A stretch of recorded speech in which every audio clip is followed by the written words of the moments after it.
안녕하세요. 저는 포르모사 문학관 시즌2의 진행자 한우산입니다. 무더위가 기승을 부리는 8회, 2025년 하반기로 접어들 준비가 되셨나요? 8일이면 빠질 수 없는 날이 있죠. 바로 8월 8일 아버지 날입니다. 숫자 8의 중국어 발음이 아버지와 비슷해서 정해진 날인데요.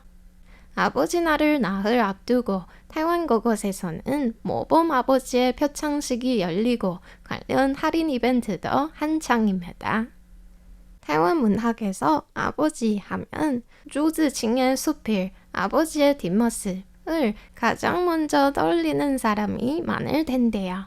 이 작품은 타이완 중학교 국고교과서에 실린 필덕 수필이기 때문입니다. 비록 100년 전에 쓰인 글이지만 늙은 아버지가 아들을 위해 귤을 사들고 허둥지둥 왔다 갔다 하는 뒷모습은 아직도 독자들의 마음에 새겨져 있습니다.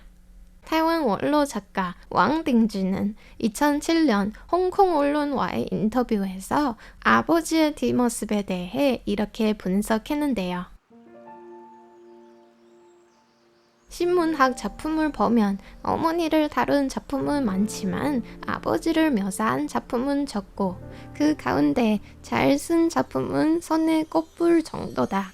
어머니는 사랑과 희생, 고통이라는 키워드만으로도 독자의 마음을 울릴 수 있지만 같은 방식으로 아버지를 쓴다면 같은 감동을 장담하기 어렵다. 전통적으로 아버지는 가족의 안정감과 체면, 그리고 사회적 성공까지 기대되는 존재다. 그러나 이 기준을 모두 충족하는 아버지는 흔치 않기에 문학으로 다룰 만한 소재도 많지 않다. 아버지의 뒷모습 속 아버지는 자식을 사랑하는 따뜻한 아버지지만 사회적으로는 실패한 인물이다. 이 때문에 조즈칭은 어떻게 아버지를 저렇게 쓸 수 있을까 하는 부정적인 시선도 있다. 이런 시선 속에는 자기 아버지도 같은 모습이라는 사실을 인정하고 싶지 않은 마음이 숨어 있다. 성장 과정에서 아버지의 서툰 모습이나 약한 모습을 마주하면 세상이 무너지는 것 같은 큰 충격을 받게 됐죠. 아버지도 결국 평범한 인간이라는 사실을 받아들이는 건 아마도 어른이 된 대가일지도 모릅니다. 그렇다면 이 말을 한 왕딩준은 어떤 아버지일까요? 지난주 소개해드린 이하 출판사 대표자 슌권 중 그의 회고록 4부작이 4위를 차지했습니다. 이외에도 저자 3건이 리스트에 올라 가장 많은 작품이 선정된 작가가 되었습니다. 뿐만 아니라 그는 아이들의 교육을 위해 사업 황금기에 미국 이민을 선택한 아버지이기도 하는데요. 그래서 사회적으로도 가정적으로도 이상적인 아버지라고 할 수 있죠. 그럼 오늘은 80년 넘게 글을 써온 왕딩준 작가에 대해 소개해드리고자 합니다. 아버지의 뒷모습이 발표된 1925년, 왕딩준은 중화민국령 산둥에서 태어났습니다. 그리고 지금 2025년을 살아가는 그는 100세를 맞았습니다. 이 나이에 여전히 컴퓨터로 글을 쓰고 있다는 사실 믿기시나요? 더 놀라운 것은 올해 3월 신작 2권을 세상에 내놓았다는 겁니다. 정말 작가라는 직업에 하나도 부끄러움이 없는 문학의 실천자죠. 왕딩준은 여러 인터뷰에서 글쓰기의 자세를 강조해 왔는데요. 글쓰기는 애완동물을 돌보듯 안고 싶고 만지고 싶고 보고 싶고 그를 위해 일찍 집에 가고 늦게 잠드는 일이다. 글쓰기는 가려움증이자 중독이다. 아침 저녁으로 생각하고 마음속에서 수없이 되새기는 것이다. 그에게 글쓰기란 단순한 직업이 아니라 삶 그 자체라고 해도 과언이 아니죠. 좋은 작가가 되기 위해서는 이런 성실함이 기본적인 덕목입니다. 산둥 명문가 출신인 그는 14살의 어린 나이에 군에 자원 입대했습니다.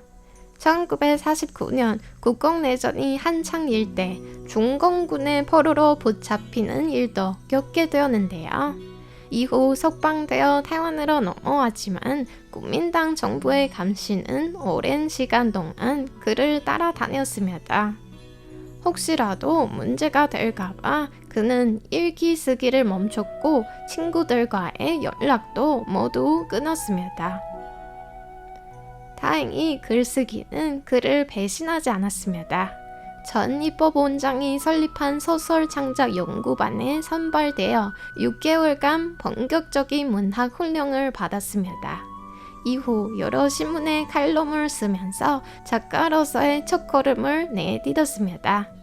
그 시절 글쓰기는 그에게 생계를 위한 밥그릇이었습니다. 하지만 문학의 진심인 그는 글로 죄를 많이 지어 후회된다고 고백한 적이 있는데요.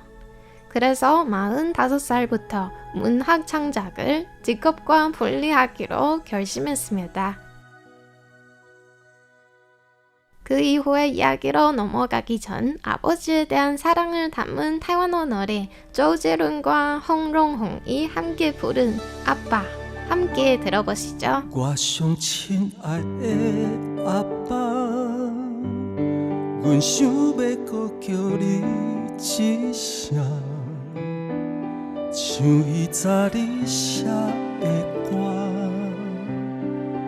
感情放落唱袂煞。我上思念的阿爸，我阮唱歌来予你听。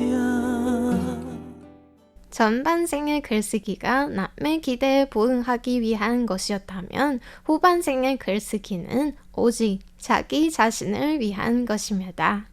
왕딩주는 한 에세이에서 노인을 저금통에 비유한 바 있는데요. 지금껏 모은 지혜와 경험을 필요한 이들에게 꺼내어 나눠주는 존재라는 거죠.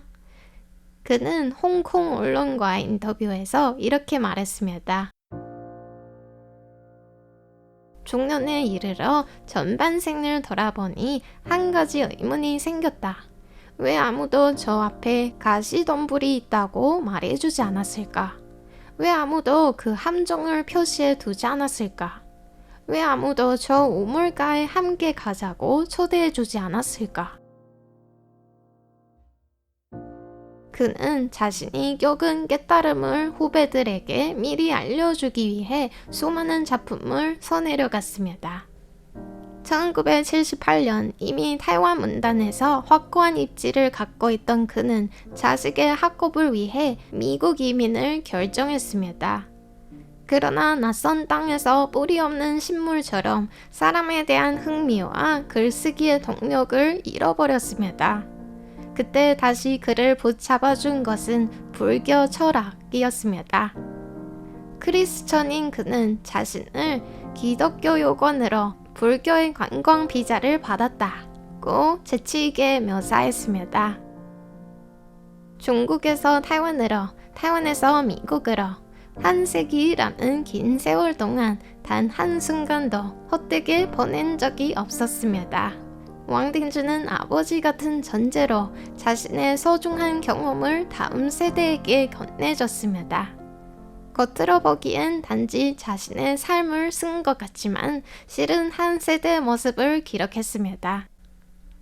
오늘 포르모사 문화관과 함께 해주셔서 감사합니다. 이상으로 알찬 한국어 방송의 안우산이었습니다. 要用什么批纸慢慢写，阮讲的话你才会知影，唔通听，不愿行，讲你离开这。